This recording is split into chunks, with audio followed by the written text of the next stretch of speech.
Salam dostlar. MHM Tədris Mərkəzinin Riyaziyyat test toplusunun yeni nəşrindən trigonometrik tənliklər mövzusunun 3-cü testinin suallarına baxaq. Birinci sual belədir. 2 kosinus mötərizəsində x bölü 2 üstəgələk pi bölünsün 6 bərabərdir -1 tənliyini həll edin. Dərhal yazırıq. Kosinus x bölü 2 üstəgələk pi bölünsün 6 bərabərdir -2'də 1. İndi bu ümumi kosinus x bərabərdir a tənliyinin ümumi həllidir. Buradan x bölək 2 üstəgələk pi bölünsün 6'ını tapsaq alarıq. Plus minus mötərizədə pi çıxılsın arq kosinus müsbət 2'də 1 üstəgələk 2 pi k. Beləliklə x bölək 2 üstəgələk pi bölək 6 bərabərdir plus minus arq kosinus 2'də 1'i alır pi bölü 3'də. Pi'dən 2 pi bölü 3 çıxdıqda qalır 2 pi bölünsün 3 üstəgələk 2 pi k. Buradan x bölək 2 bərabərdir. Mənfi pi bölünsün 6 üstəgələk çıxaq 2 pi bölünsün 3 üstəgələk 2 pi k. Və buradan x'i tapdıqda x bərabərdir. Mənfi pi bölünsün 3 üstəgələk çıxaq 4 pi bölünsün 3 üstəgələk 4 pi k. Beləliklə x1 bərabərdir. Mənfi pi bölünsün 3 üstəgələk 4 pi bölünsün 3 üstəgəl 4 pi k. Sadələşdirsək x1 bərabərdir pi plus 4 pi k. Və x2 bərabərdir. Mənfi pi bölünsün 3 çıxaq 4 pi bölünsün 3 üstəgələk 4 pi k. Və x2 bərabərdir. Mənfi 5 pi bölünsün 3 üstəgəlinsin 4 pi k almış olarıq ki, doğru cavab da A bəndinə uyğundur. İkinci sualı eləyək. İkinci sualda yenə bir sinuslu tənlikdir. 2 vurulsun sinus. Mötərizə içində 2x çıxılsın pi bölünsün 3 bərabərdir mənfi kök altda 2. Beləliklə sinus 2x çıxılsın pi bölünsün 3 bərabərdir mənfi kök altda 2 bölək 2. Buradan 2x çıxılsın pi bölünsün 3. Bu da ümumi həldir. Olmalıdır mənfi 1 üzəri. Əgər mənfi ədədsə də k üstəgələk 1 yazaq birbaşa. Çünki arcsinus sonsuzdan tək funksiyadır. Arcsinus müsbət kök altda 2 bölünsün 2 üstəgələk pi k şəklində. Beləliklə 2x bərabərdir. Mənfi pi bölək 3'ü sağa keçirsək müsbət pi bölək 3 üstəgələk mənfi 1 üzərində k üstəgələk pi vurulsun. Arcsinus kök altda 2 bölək 2'ni pi bölü 4'də alır üstəgələk pi k. Beləliklə x də bərabərdir. 2'ye böldükdə pi bölünsün 6 üstəgələk mənfi 1 üzəri k üstəgələk 1 vurulsun pi bölünsün 8 üstəgələk pi k bölünsün 2. Doğru cavab olar A bəndi. Üçüncü suala baxaq. Üçüncü sualda deyilir ki, verilmiş tənliyi həll edin. Yazırıq sinus üstü 4x üstəgələk kosinus üstü 4x bərabərdir. Sinus x vuraq kosinus x. Deməli, nə edirik? Sinus üstü 4x'in yazırıq. Sinus kvadratı x'in kvadratı üstəgələk kosinus üstü 4x'i də kosinus kvadratı x'in kvadratı şəklində yazaq. Bərabərdir. Sağ tərəfi isə 2'də 1'ə və eyni zamanda 2'yə vuraq.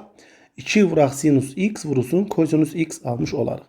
2 sinus x kosinus x bizə verir sinus 2x'i. Deməli, sol tərəfdə müxtəsər vurma düsturuna gətirsək, yazarıq sinus kvadratı x üstəgələk kosinus kvadratı x. X'in mötərizəsi kvadratı çıx 2 sinus kvadratı x kosinus kvadratı x bərabərdir. 2'də 1 sinus 2x. Nə edirik? Mötərizənin bizə 1 verir. 1'in kvadratı yenə 1 çıxaq.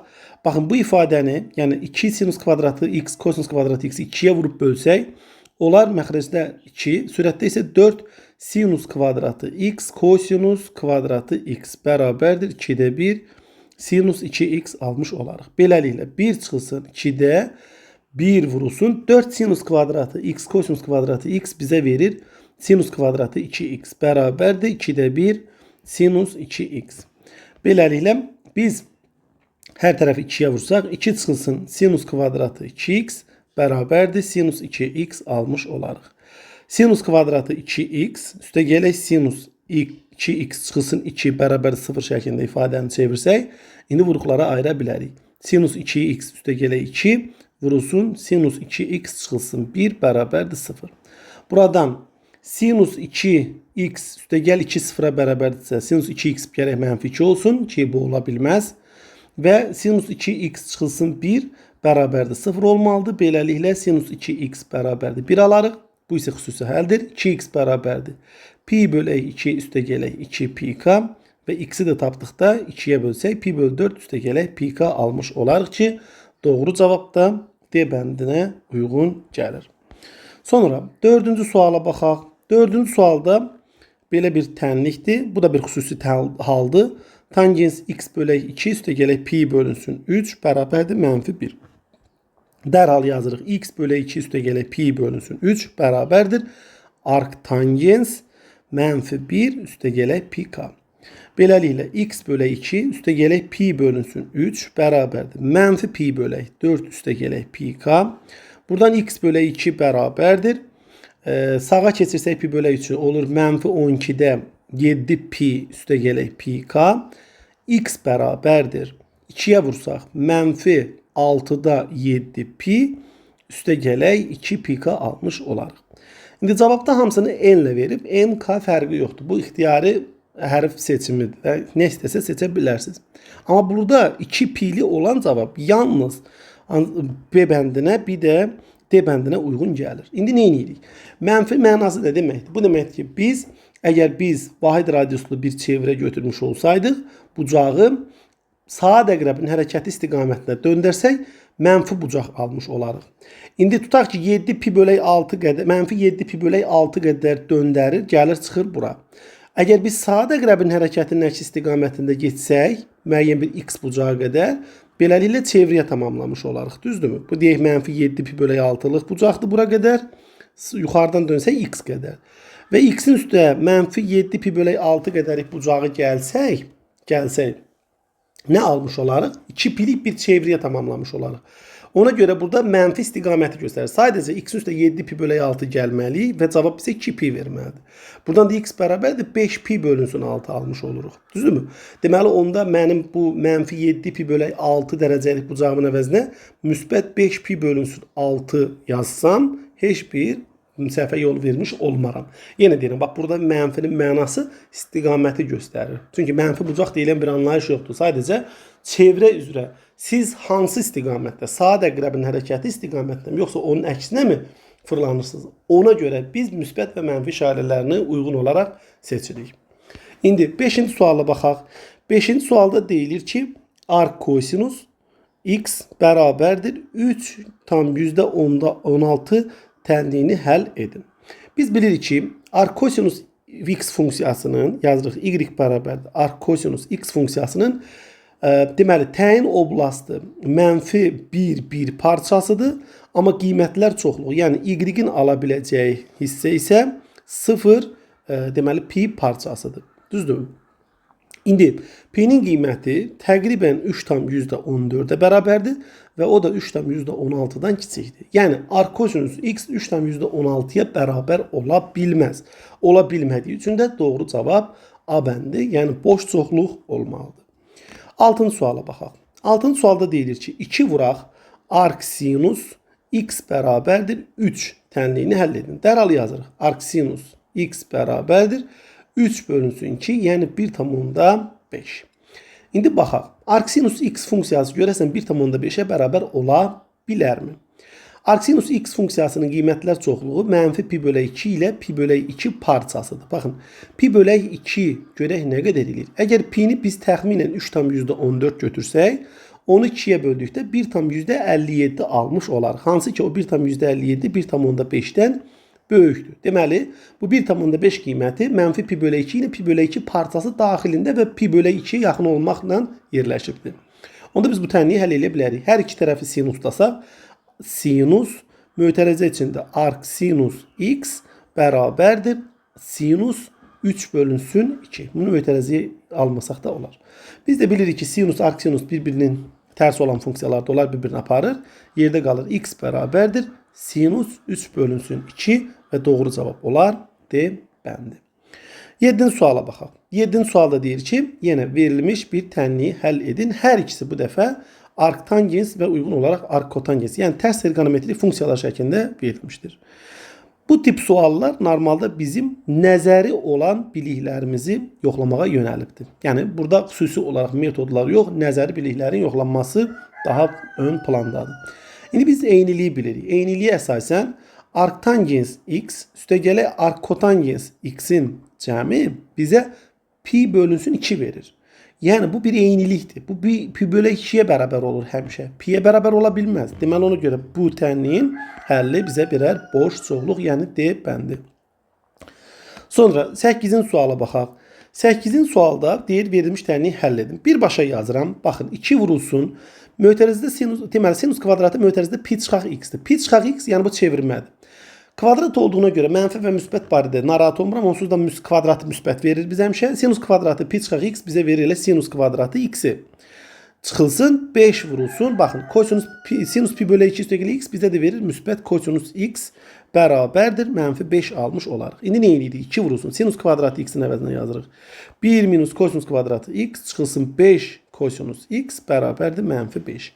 Vurub mötərizəni açıb ifadəni sadələşdirək. 2 çıxılsın 2 kosinus kvadratı x çıxaq 5 kosinus x bərabərdir mənfi 5. Beləliklə 2 kosinus kvadratı x üstəgələk 5 kosinus x çıxılsın 7 bərabərdir 0 almış olarıq.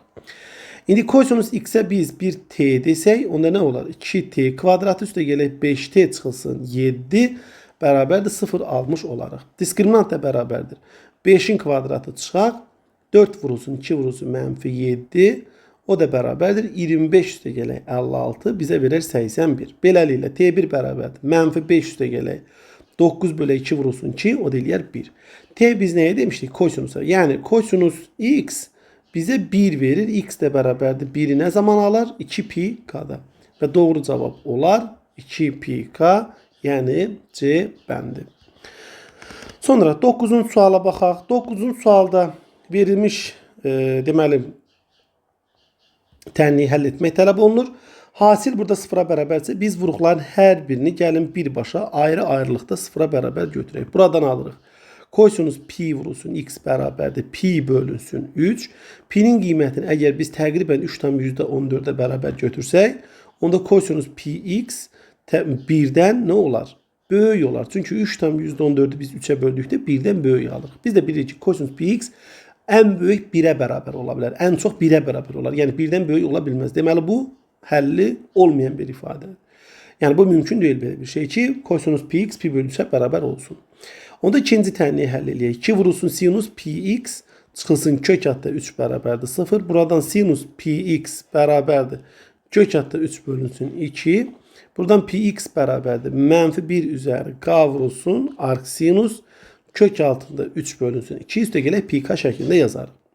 Beləliklə pi vurulsun x bərabərdir. Mənfi 1 üzəri k vurulsun pi bölünsün 3. Üstəgələk pi k. Hər tərəfi də pi'yə bölsək x bərabərdir. Mənfi 1 üzəri k vurulsun 3'də 1 üstəgələk k almış olarıq. İndi nə edirik? Tənliyin ən kiçik müsbət həllini deyir tapın. Əgər biz k'ya 1 versək, çünki müsbət həllini deyirsə, k'ya 0 versək, bağışlayın, k'ya 0 versək, onda x bərabərdir. Mənfi 1 üstü 0 bizə verir müsbət 1. 3'də 1'ə vurduqda 3'də 1. Üstə də 1 0'ı yəni k'nı gəlsək, yenə 3'də 1 almış olarıq ki, doğru cavab dedər C bəndi. 10-cu suala baxaq. 10-cu sualda deyilir ki, tangens 2x vurulsun tangens 4x bərabərdir 0 tənliyini həll edin. Beləliklə, vuruqların hər biri ayrı-ayrılıqda 0'a bərabər olmalıdır. Beləliklə, 2x bərabərdir. Tangens 0'ı alır pi k'da. Beləliklə, x bərabərdir pi k bölü 2 almış olarıq. Bir də ki, x deməli 4x bərabərdir. Yəni pi k şəklində yox, m şəklində yazaq. X də bərabərdir almış olarıq pi m bölünsün 4.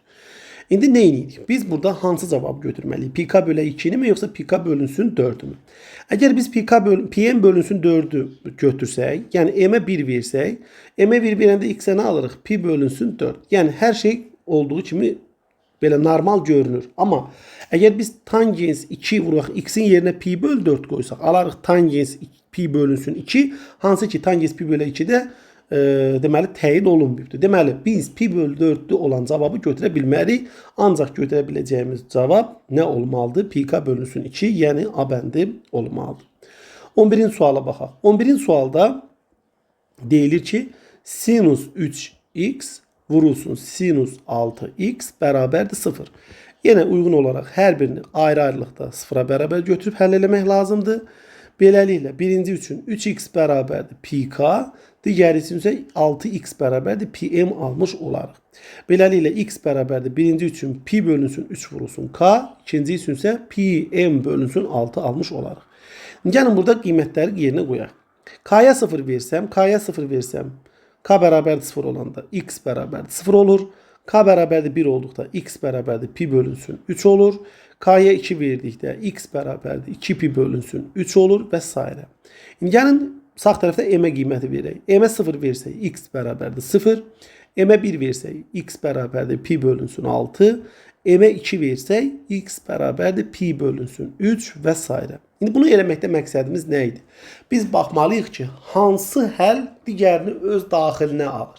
Biz burada baxırıq ki, pi m bölək 6 olan həll digər həlli öz içərisində saxlayır. Yəni, x bərabərdir pi k bölək 3-ün həllərinin içərisində siz x bərabərdir pi m bölək 6-ın həllərini tapa bilməzsiniz. Məsələn, baxırsınız 0, pi bölək 3, 2 pi bölək 3, amma burada pi bölək 6 həlli var. Axı, bu həllərin içərisində o yoxdur. Amma biz x bərabərdir pi m bölək 6-nın həllərinə baxanda görürük ki, hər dəfə m-ə qiymət verməklə x-ə aldığımız qiymətlərdən bəziləri eyni zamanda x bərabər pi k bölək 3-dən aldığımız qiymətlərlə üst-üstə düşür.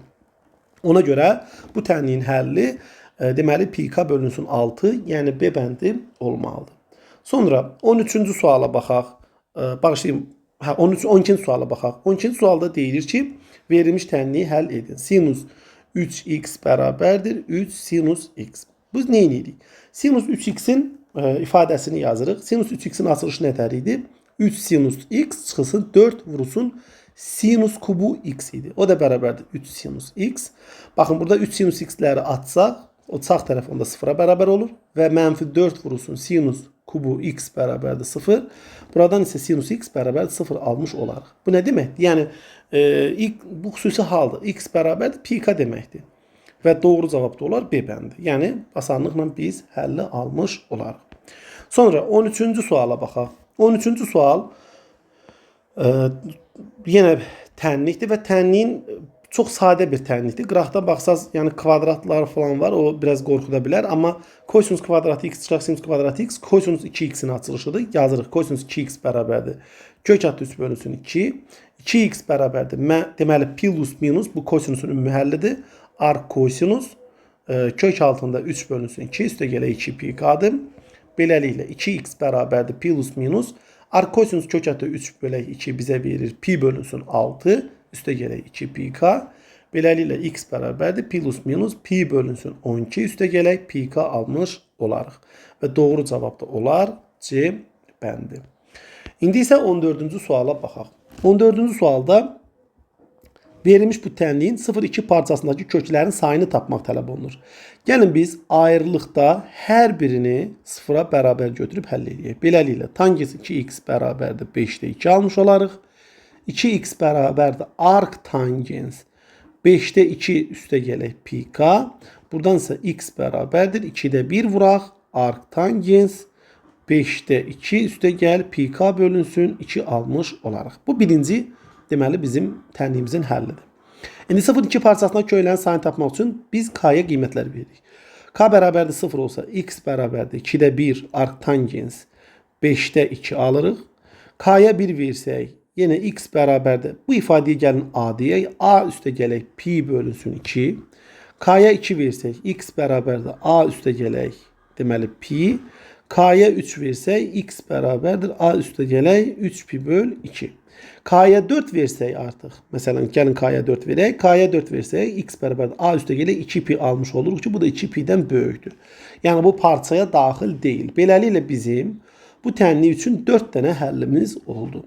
İndi ikinci tənliyi həll eləməliyik. Yəni, sinus 3x çıxaq 3-də 1 bərabərdir 0 olmalıdır. Beləliklə, sinus 3x bərabərdir 3-də 1.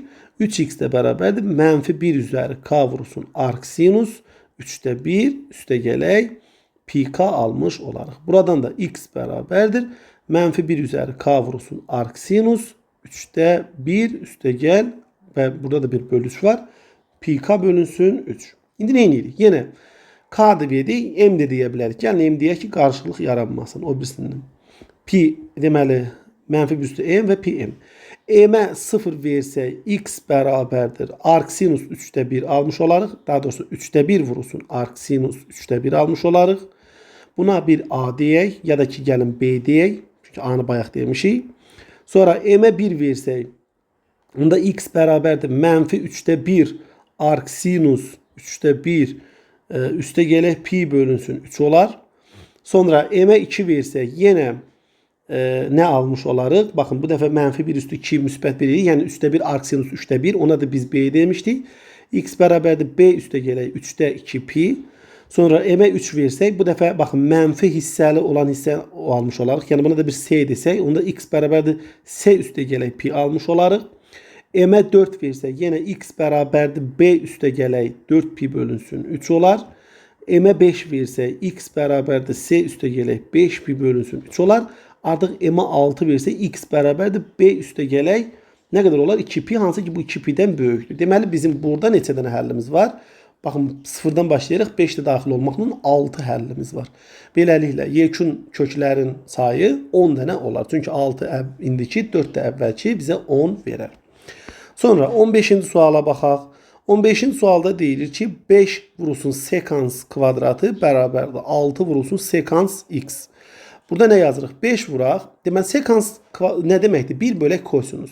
Sekans kvadratı nə deməkdir? 1 bölək kosinus kvadratı x. O 1'i də 5'e vursaq alarıq 5 bölünsün kosinus kvadratı x. Düzdürmü? Bu da 6 bölək kosinus x olar onda. Biz hər tərəfi çarpaz şəkildə vursaq 6 kosinus kvadratı x bərabərdir 5 kosinus x almış olarıq. Beləliklə 6 kosinus kvadratı x çıxaq 5 kosinus x bərabərdir 0 olarıq. Beləliklə kosinus x ortaq vurulsa 6 vurulsun kosinus x çıxaq 5 bərabərdir 0 olar. İndi baxın. Əvvəlcə gəlin bir misala diqqət edirək. Buradakı kosinus x 0'a bərabər ola bilməz. Çünki məxrəc 0 ola bilməz. Ona görə artıq buradakı kosinus x vur 6 kosinus x çıxıb 5 bərabər 0 ifadəsində kosinus x'i siz 0'a bərabər götürə bilməzsiniz. Niyə? Çünki artıq 0'a bərabər götürməklə birinci qoyduğunuz şərtdə zid bir deməli həll almış olarsınız. Ona görə yalnız və yalnız bu hasildə ikinci vuruq 0'a bərabər ola bilər. Başqası ola bilməz. O kosinus x də bərabərdir. Burada 6'da 5 alırıq. X də bərabərdir. Nə olmalıdır? Üstə gələk çıxaq. Yəni bu ümumi haldır. Arc kosinus 6'da 5 üstə gələk 1 də 2 pi k. Və doğru cavab olar bizdə B bəndi. Sonra 16-cı suala baxaq. 16-cı sualda deyilir ki, verilmiş bu tənliyi həll edin. Yəni yazaq. Deməli, sinus 3x üstə gələk sinus x bərabərdir 0. Biz artıq burada cəmin hasilə keçmə düsturundan istifadə edirik. 2 vurulsun sinus, bucaqları toplayıb yarıya bölürük. 2x vurulsun kosinus, bucaqları çıxıb yarıya bölürük. Bərabərdir 0. Beləliklə, vuruqların hər biri ayrı-ayrılıqda 0'a bərabər olmalıdır. Yəni sinus 2x bərabərdir 0 və kosinus x bərabər 0 almış olarıq. Beləliklə 2x bərabərdir. Sinus nə zaman 0 olurdu? Pi k-da. Beləliklə x də bərabərdir. Pi k bölə 2 alırıq. Və kosinus x bərabərdir. Burada kosinus x bərabərdir 0 almış oluruq. 0'ı isə nə zaman alır? X bərabərdir. Pi bölünsün 2 üstə gələk pi k-da almış olarıq. İndi burada pi bölə 2 üstə gələk pi k cavabı yoxdur. Ümumi həll olaraq elə biz pi k bölünsün 2'ni götürməliyik ki, yəni doğru cavab olmalıdır D bəndi. 17-ci suala baxaq. 17-ci sualda yenə bir trigonometrik tənlikdir. Sinus x çıxılsın kök altında 3 kosinus x bərabərdir 2. Mən sinus x'in əvəzində qarşısına yazıram 1 vur sinus x. İndi deyə bilərsiniz ki, onun 1 sinus x'ə vuruqdur, 1 alınır da. Burada nə var ki? Mən bu imsalın hər iki tərəfini 2'yə bölürəm. İndi baxın, 2'də 1 nəyin qiymətidir? Kosinus 60 dərəcənin. Vuraq sinus x, çıxaq kök altında 3 bölə 2 nəyin qiymətidir? Sinus 60 dərəcənin. Vur kosinus x bərabərdir 1. Beləliklə baxırıq ki, sol tərəf sinus x çıxaq 60 dərəcənin, yəni pi bölə 3'ün açılışıdır. O da bərabərdir 1. Buradan x çıxaq pi bölünsün 3 bərabərdir. Sinus 1'i nə vaxt alır? Pi bölə 2 plus pi k. X bərabərdir. Alıram neçə? 3'də 2 pi. Çünki bağışlayın 3'də 5 6'da 5 pi. Mən yanlış dedim. 6'da 5 pi üzr hesab edin. Üstə gələk pi k. Deməli bu da mənim sualımın cavabı olur ki 6'da 5 pi üstə gələk pi k. O da bizdə B bəndinə uyğundur. Sonra burada bağışlayın. Bu görün bir dakika burada deməli 1 1'i 2 pikada alır. Yanlış elədim. Burada bağışlayın. Burada E bəndi olmalıydı. Çünki xüsusi hallarda 2 pikaydı da bu. Dövr 2 pikaydı. Olur E bəndi. İndi 18-ci suala baxaq. 18-ci sualda deyilir ki, verilmiş tənliyin köklər sayını tapın. Yəni 3 arc sinus x bərabərdir 2 arc cosinus 2x.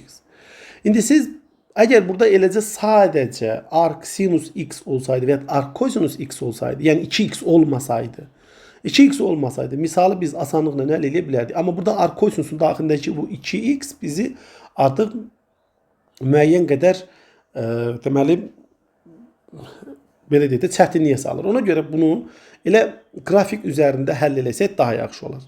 Qrafik olaraq gəlin bu tənliyi həll eləyək və cavabı asanlıqla taparıq. Məsələn, mən birinci sol tərəfdə arc sinus x funksiyası var. Onun qrafikini çəkmək istəyirəm. Deyirəm ki, mənə tutaq ki, y bərabərdir. Arc sinus x funksiyası verilibdir. Onun qrafikini tapmalıyam. Sonra bu qrafiki müəyyən qədər deməli çevrəsiyəm. Belə deyək, x, bu da y-dir. Bu funksiyanın təyin oblası x nədir? -1 ilə 1 parçasındaydı. Düzdürmü? Təyin olunmuşdu. Bəs onda funksiyanın qiymətlər çoxluğu y hansı parçada təyin olunurdu? -pi/2 ilə müsbət pi bölünsün 2 arasında. Doğrudurmu? Əgər mən bunu bir hər hansı 3'ə vursam, yenə bunun təyin oblasını dəyişmirəm. Təyin oblası olur -1, müsbət 1 parçası. Bax bu şəkildə. -1, müsbət 1 parçası olur. Bəs qiymətlər çoxluğu haqqında nə demək olar? 3 arc sinus x funksiyasının qiymətlər çoxluğu artıq olur -3pi/2 ilə müsbət 3pi bölünsün 2 arasında. Deməli, onda bunun ən böyük, belə deyək də, bu deməli üst hissəsi olur müsbət 3pi/2, alt hissəsi də olur -3pi bölünsün 2. İndi mən bunu qrafik olaraq çəksəm, qrafik olaraq bax belə bir funksiya çəkməliyəm. Doğrudurmu? İndi gəlin sağ tərəfdəki funksiyaya baxaq. Yəni 2 arc cosinus x funksiyasına. Deyirəm ki, mən y bərabərdir tutaq ki, arc cosinus 2x funksiyası verilib. X yox, 2x funksiyası verilib. Gəlin bu funksiyanı biz deməli təyin oblastını tapaq. Deməli deyirəm ki, buradakı 2x funksiyasının əslində qalsa 2x-dir. Bunun deməli qiymətlər çoxluğu yenə -1, 1 arasıdır. Yəni -1, daha doğrusu təyin oblası -1, 1 parçasıdır. Onda deyirəm ki, -1 olmaz üçün x burada hansı aralıqda alır? -2/1 ilə 2/1'in arasında ala bilər. Yəni çünki 2'yə vurmalıyam ki, -1, 1 parçası versin. Gəlin onu da burada qırmızı ilə göstərək. Deməli -2/1 buradır, müsbət 2/1 isə buradır. Düzdürmü? Və qırıq-qırıq xətti buradan keçirdək artıq. Bax bu ikisindən keçməlidir. İndi nə edirik? Bunun qiymətlər çoxluğu bəs nə olasıdır? Qiymətlər çoxluğu yenə də dəyişmir. 0 pi arasıdır. Bu da 0 pi parçasıdır. Amma burada biz nəyə vurmalıyıq? 0,1 pi parçasıdır. 2 olduğuna görə, yəni 2 arc cosinus 2x olduğu üçün parça 2'yə vurulur. 2 qatlanır, belə deyək də, uzunluğu 2'yə qatlanır və olur 0,2 parçası. 0,2 parçası isə baxın buradadır. Burası 0'dır. Burada nədir? Deməli 2 pi parçasıdır. Doğrudur? Bax bu şəkildə olur. İndi 0,2 pi parçasında bu funksiyanın mən qrafikini çəkəsi olsam, deməli nə zaman bu funksiya 0'a bərabər olur? Normalda pi/2'də 0'a bərabər olurdu. Düzdürmü? Ya da ki 0'da deməli x'in yerinə biz 0 qoysaydıq, arc cosinus 0 alardıq. O da pi/2 verərdi. Düzdürmü? Deməli bu funksiyanın qrafiki gəlib pi/2'dən keçər. Pi/2 haradır? Əgər bura 3 pi/2'dirsə də, onda pi də bunun pi/2 də bunun baxın bu hissəsi olar. Deməli bu funksiyanın da qrafiki gəlib bu nöqtədən keçməlidir. Yəni x'in 0 qiymətində gəlib bu nöqtədən keçmiş olmalıdır və onda belə bir şəkildə gəlib keçər və bu görür ki, artıq bu parçada ancaq bunlar bizə yerdə kəsilir. Ona görə də bunun həlli köklərinin sayı bir dənə olar. Yəni verilmiş bu parça daxilində ancaq bir yerdə kəsişmiş olur. Sonra burada indi nə edirik? Burada indi biz 19-cu suala baxaq. 19-cu sualda deyilir ki, verilmiş tənliyin köklərinin sayını tapın. Nə edirik? Yazırıq 2 vuraq. Mötərizəsində olan ifadəni köçürək. 2'də 1 üstə gələk. Arc tangens 3'də 1. O da bərabərdir. Baxın, mənfi arc sinus 2x'i sağa keçirdirəm. Olur müsbət arc sinus 2x. Bir də üstə gəl. arc kosinus 2x. Beləliklə arc sinus 2x-dən arc kosinus 2x-in cəmi biz bilirik bu bir eynilikdir. Pi bölü 2 verir bizə. Deməli 2 vurulsun arc tangens 2'də 1 üstə gələk arc tangens 3'də 1 o da bərabərdir. Pi bölü 2 aldıq. Aha, bu deməkdir ki, mənim aldığım bu ifadə, yəni sol tərəfdəki ifadə sağa bərabər olmalıdır. Görəsən həqiqətən bu bərabərlik doğrudurmu? Əvvəlcə buradan hər tərəfi 2-yə bölsək, alarıq arc tangens 2'də 1 üstə gələk arc tangens 3'də 1 bərabərdir pi bölü 4. Sonra hər iki tərəfi, gəlin bu pi bölü 4'ü biraz aralı yazaq. Və hər iki tərəfi gəlin tangens deyək. Tangens, burada da olur tangens. Deməli, arctangens 2'də 1'i biz alfa, arctangens 3'də 1'i isə bir beta qəbul etsək, tangens alfa üstə gəlir, tangens betanın açılışına gəlib çıxır. Sürətdə olur tangens alfa, yəni tangens arctangens 2'də 1, üstə gələk tangens beta, yəni arctangens 3'də 1, bölünsün 1 çıxılsın tangens alfa, yəni arctangens 2'də 1, çıxılsın, daha doğrusu vurulsun tangens beta, yəni tangens arctangens 3'də 1 o da bərabərdir. İndi baxın sağ tərəfin də tangens dedik və sağ tərəfin cavabı da bizə 1 verdi. Tangens pi bölü 4'də 1 alır. İndi baxaq tangens arctangens tərs funksiyalardır. Bunlar hamısı bir-birini aparır. Və belə bir sadələşmiş bir kəsir qalır. 2'də 1 üstə gələk 3'də 1 kəsirin sürətində 1 çıxaq 2'də 1 vuraq 3'də 1 isə kəsirin məxrəcində.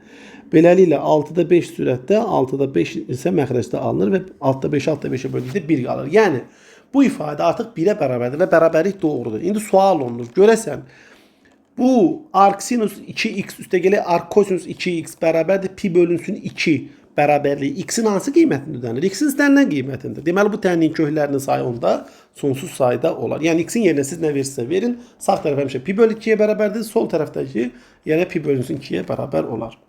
İndi 20-ci suala baxaq. 20-ci sualda deyilir ki, verilmiş bu deməli tənliyin köklərinin sayını tapın. Arc kosinus 5x bölünsün 13. Üstə gələk arc kosinus deməli 13'də 12x bərabərdir arc sinus deməli x. Biz bilirik ki arc kosinus deməli x bərabərdir arc sinus kökün altında 1 minus x'in kvadratına. Bu bərabərlik doğrudur. Doğrudur. İndi biz nə edirik? Biz dərhal bu bərabərlikdən istifadə edirik. Yəni arc kosinus bunu təzədən yazaq. Arc kosinus 13'də 12x bərabər olmalıdır. Arc sinus kökün altında 1 minus 13'də 12'nin x'in nəyi kvadratı. Beləliklə arc kosinus 13'də 12x bərabərdir. Arc sinus kökün altındakı ifadəni sadələşdirsək 13'də 5x almış olarıq. Beləliklə arc kosinus 13'də 5x üstə gələk arc sinus 13'də 5x bərabərdir nəyə? Arc sinus x-ə.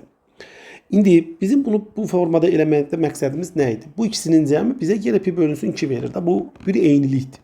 Onda arc sinus x bərabərdir pi bölünsün 2 almış olarıq.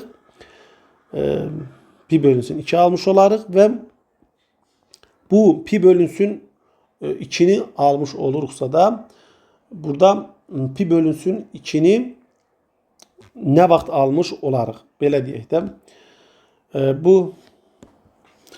Bunun üçün də deməli pi bölü 2 düzdürmü? Buradan da x bərabərdir 1 almış olarıq da. Yəni arc sinus x bərabərdir pi bölü 2. Pi bölü 2 çünki bunun qiymətlər çoxluğu idi axı. Təyin oblasti mənfi 1 parçası idi. Qiymətlər çoxluğu da mənfi pi bölü 2 parçası idi. Deməli burada artıq arc sinus x bərabərdir pi bölünsün 2 almış oluramsa da sual verirəm ki, yəni sinus 90 dərəcədə nə alır? 1 alır. Ona görə bunun x bərabərdir qiyməti 1'dir. Deməli bu tənliyin köklərinin sayı da 1 dənə olar və doğru cavab olar B bəndi. Beləliklə biz 3-cü testin izahına baxdıq. Ümid edirəm ki, heç bir həldə səhvə yol verməmişəm. Əgər hər hansı bir səhvlə qarşılaşarsınızsa, zəhmət olmasa videonun şərh bölməsində qeyd edin. Sualların izahına dair təklif və iradlarınızı videonun şərh bölməsində qeyd edə bilərsiniz ki, həm mən, həm də yerdə qalan digər izləyicilər olan səhvləri görüb səhvimizi bilək və yerdə qalan izləyicilər səhv şəkildə bu sualı izahı öyrənməsinlər. Eyni zamanda səmərəli üsulda olmağı yaxşıdır ki, mən də və digər izləyicilər də bu misalların daha asan, vaxta qənaət edən üsullarını öyrənmiş olar. Sağ olun, diqqətiniz üçün təşəkkürlər.